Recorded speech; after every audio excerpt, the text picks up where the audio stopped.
welcome to my YouTube channel. I hope you can hear me. I come with another vlog idea and we're going to do a room tour.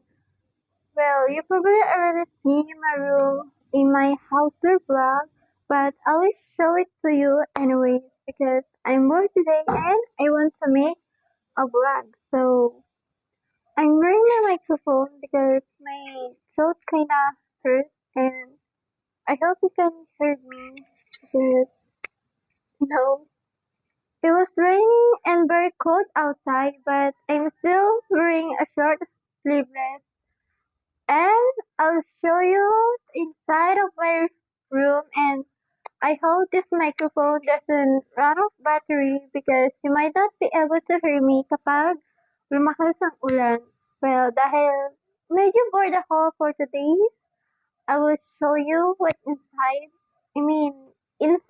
of my room. So, before we start, please don't forget to like and subscribe. Also, follow me on my social media account. And if you haven't watched my latest vlog, panoorin niyo na po ang latest vlog ko. And don't forget to click the notification bell para always po kayo updated sa aking mga vlog. So, ipapakita ko na po sa inyo ang loob ng kwarto ko. So, sasabihin ko rin at ipapakita ko rin yung mga gamit at yung mga ginagamit ko. So, let's go!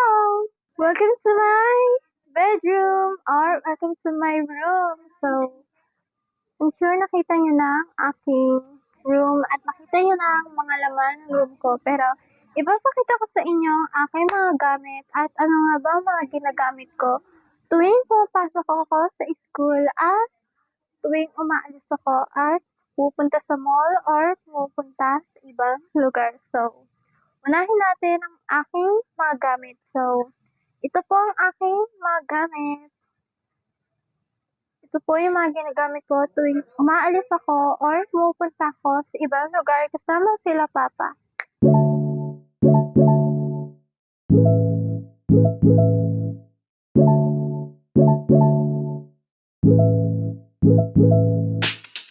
Welcome to my bedroom. This is my bedroom kung saan ako nag-i-stay at natutulog.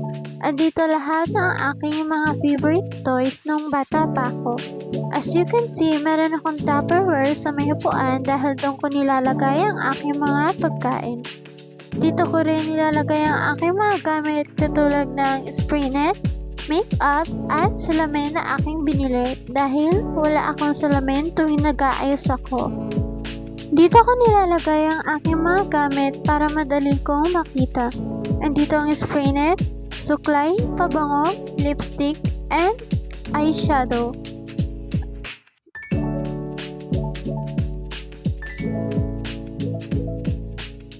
Andito din ang maliit na cabinet na merong salamin na pinili ko sa Shopee.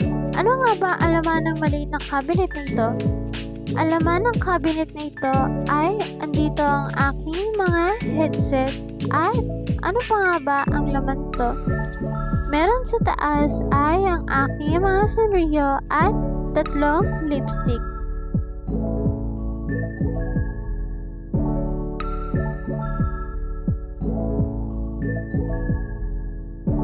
At ito din ang aking ibang gamit katulad ng pangkulot, tissue, mga relo, at iba pa.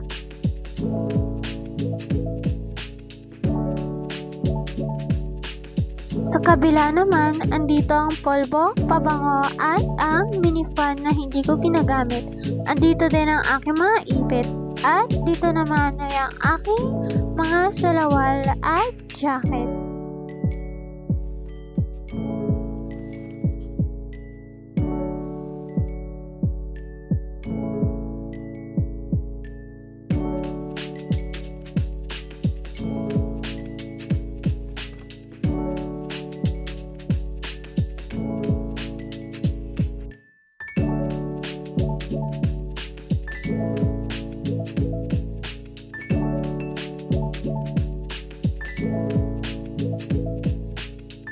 Ngayon ay ipakita natin ang laman ng aking aparador. Ano nga ba ang laman ng aking aparador? Let's see!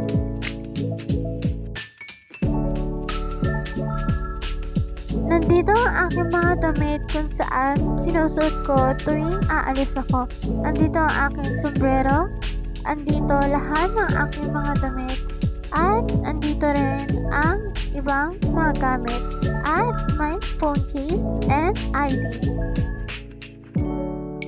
Dito ko nilalagay sa itaas ang aking mga pang-alis na damit para hindi ako nalilito at pinaghiwalay ko rin ang pangbahay na mga damit ko.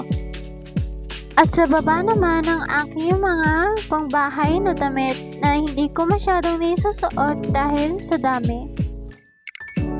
At ito nga pala ang Tupperware na sinasabi ko. Andito ang aking mga pagkain at ang stick-o ko. Pero medyo paubos na rin ang aking pagkain kaya naman hindi ko na binuksan at pinakita. At nandito naman ang aking mga favorite top toys sa taas ng aking kama. At nandito rin ang matagal ko ng favorite na toys na aking ginagamit simula pa nung bata ko at ito ay aking nilalaro hanggang ngayon.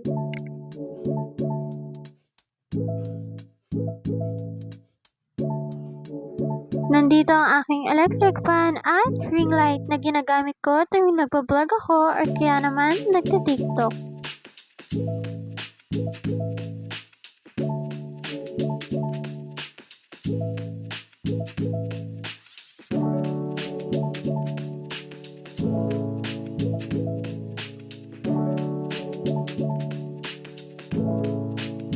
So, yun lamang po ang aking vlog. I'm sorry kasi medyo bored ako today. Pasensya na ako nadamay kayo sa pagka-bored ko. Well, by the way, uulitin ko po, please don't forget to like and subscribe. Also, follow me on my social media account at pakishare na rin po itong video na to. Abangan niyo po ang aking mga next vlog. So, thank you for watching. Love you guys so much. So, stay tuned para makita niyo po ang aking another vlog next time. So, bye! Mwah!